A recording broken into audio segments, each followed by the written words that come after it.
परहित सरस धर्म नहीं भाई, पर पीड़ा सम नहीं अधमाई।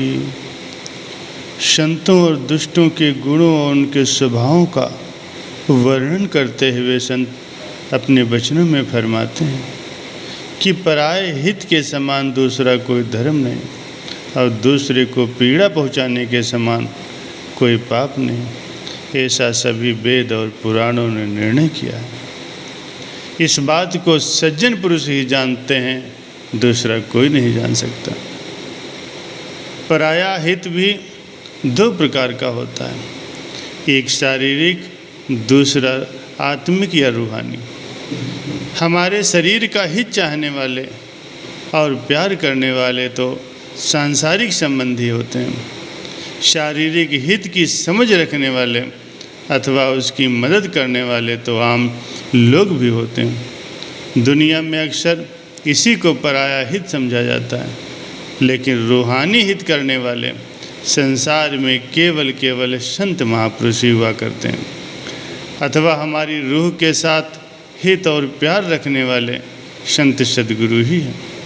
अतः शारीरिक सहायता संसारी संबंधियों से मिलती है और रूह की सहायता संत सद्गुरु करते हैं, लेकिन असल सहायता रूह की ही समझनी चाहिए, क्योंकि शरीर की सहायता कोई कितनी करेगा और कब तक करेगा। कारण ये है कि पहले तो शरीर के होते हुए ही सभी संबंधी साथ छोड़ जाते हैं। अगर शरीर तक निभाएं भी तो शरीर के समाप्त होने पर उनका हित, उनका प्यार सब समाप्त हो जाता है। लेकिन रूह के हितैषी ऐसा नहीं करते। वे तो शरीर छूटने के पश्चात भी रूह के साथ होते हैं। इसीलिए शरीर के साथी कच्चे और रूह के साथी पक्के मित्र हैं।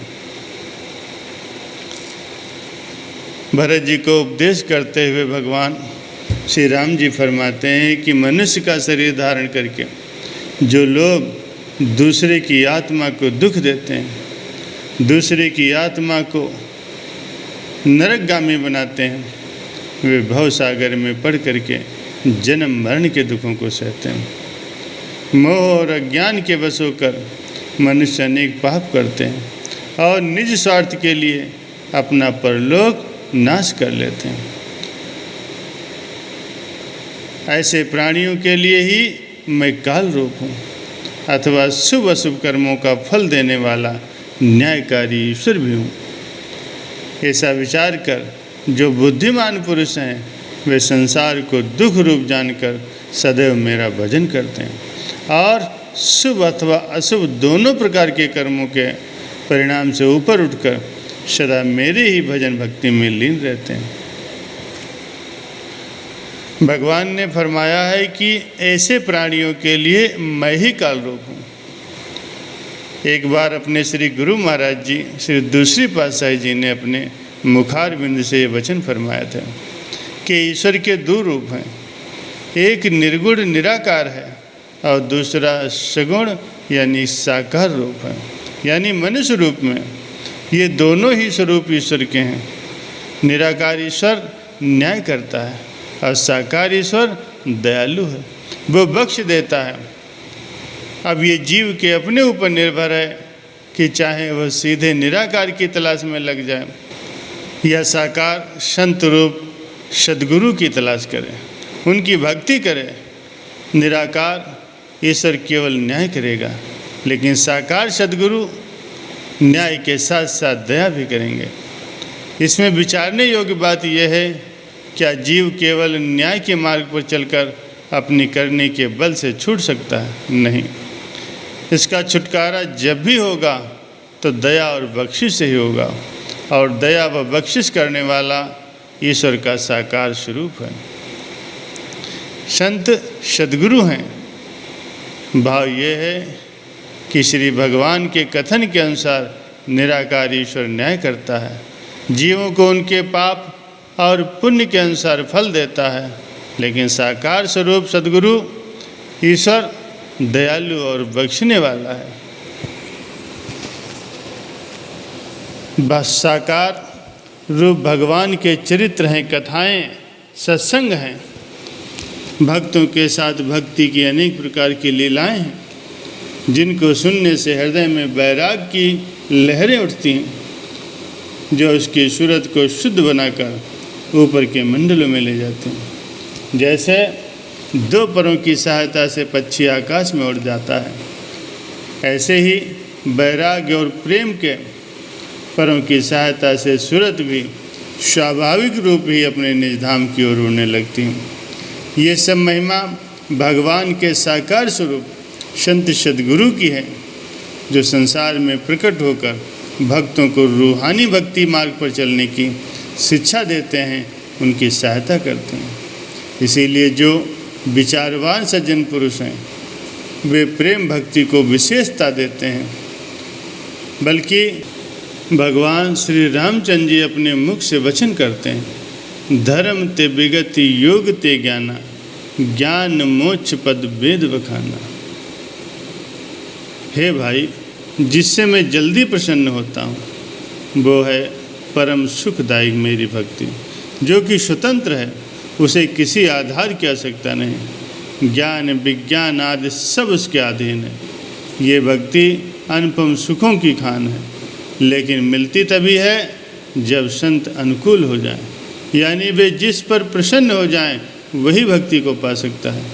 इसीलिए कहा गया है कि ऐसी अनमोल प्रेम भक्ति को पाने के लिए जो लोग यत्न नहीं करते, अथवा जो लोग संतों के सत्संग, भगवान की कथा में दिल नहीं लगाते, उनके हृदय पत्थर के समान समझने चाहिए।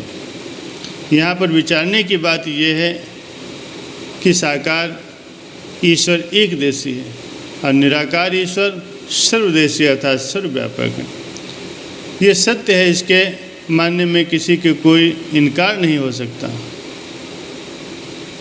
परंतु साथ ही साथ इस बात को भी नहीं भूलना चाहिए कि जिसके अपने अंदर इष्ट देव का ध्यान दृढ़ हो जाता है, उनके लिए एक देशी भगवान भी सर्वदेशी बन जाता है। क्योंकि जब जिज्ञासु के अंदर साकार मनुष्य रूप भगवान का ध्यान परिपक्व हो जाएगा, तो उसको हर प्राणी मात्र तथा कण कण में अपना प्रियतम ही दिखाई देगा।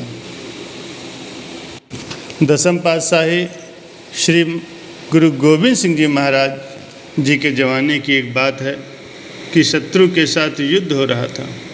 गुरु महाराज जी की सेना के सिपाही शत्रु को जब मूर्छित करते थे, तो इसी सेना का एक सिख सिपाही, जिसका नाम भाई कन्हैया था, वो मूर्छित हुए शत्रुओं के मुख में पानी डालकर उनकी घबराहट को दूर करता था और उनको सचेत बनाता था। इस पर सिखों ने श्री गुरु महाराज जी के चरणों में शिकायत की कि भाई कन्हैया जी ऐसा करते हैं। गुरु महाराज जी ने भाई कन्हैया को बुलाकर पूछा, भाई कन्हैया, आपकी शिकायत आई है, क्या तुम ऐसा करते हो कि अपने दुश्मनों को भी पानी पिलाकर उनकी मूर्छा दूर करते हो? कन्हैया ने आंखों में जल भर करके हाथ जोड़ करके गुरु के चरणों में सिर नवाया और विनय किया, प्रभु, मैं किसी शत्रु के मुंह में पानी नहीं डालता और ना ही मुझे कोई शत्रु दिखाई देता है। जिस समय मैं पानी पिला रहा होता हूँ, उस समय मुझे ये दिखाई देता है कि आपको प्यास लगी है और मैं आपको पानी पिलाने की सेवा कर रहा हूँ। भाई कन्हैया जी की ऐसी वाणी सुनकर गुरु महाराज जी की प्रसन्नता की कोई सीमा न रही। उस प्रसन्नता में जो श्री गुरु महाराज जी ने वचन कहे, उन्होंने प्रसन्न होकर फरमाया, भाई कन्हैया, पहले तो आप पानी पिलाते थे, अब ये मरहम पट्टी की डिब्बी भी ले लो और जहाँ ज़रूरत समझो साथ ही साथ मरहम पट्टी भी कर दिया करो। हम आपकी ऐसी उच्च अवस्था पर बहुत खुश हैं। आपके अंदर से शत्रु और मित्र का भाव ही समाप्त हो गया है।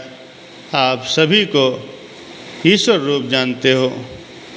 भाई कन्हैया जी ने सद्गुरु की आज्ञा के अनुसार अपनी सेवा निरंतर जारी रखी और भक्ति करके, सेवा करके अपने मानव जन्म को सफल किया। प्यारे सज्जनों, जो लोग दुष्ट और दुर्जनों की संगत से बचकर सदा संतों की संगत में रहते हैं, उनकी आज्ञा और मौज के अनुसार चलते हैं, ऐसे प्राणी संसार के बंधनों से छूट करके मुक्ति के अधिकारी बनते हैं। उनका ये जन्म भी सफल होता है और उनका परलोक भी सुधर जाता है।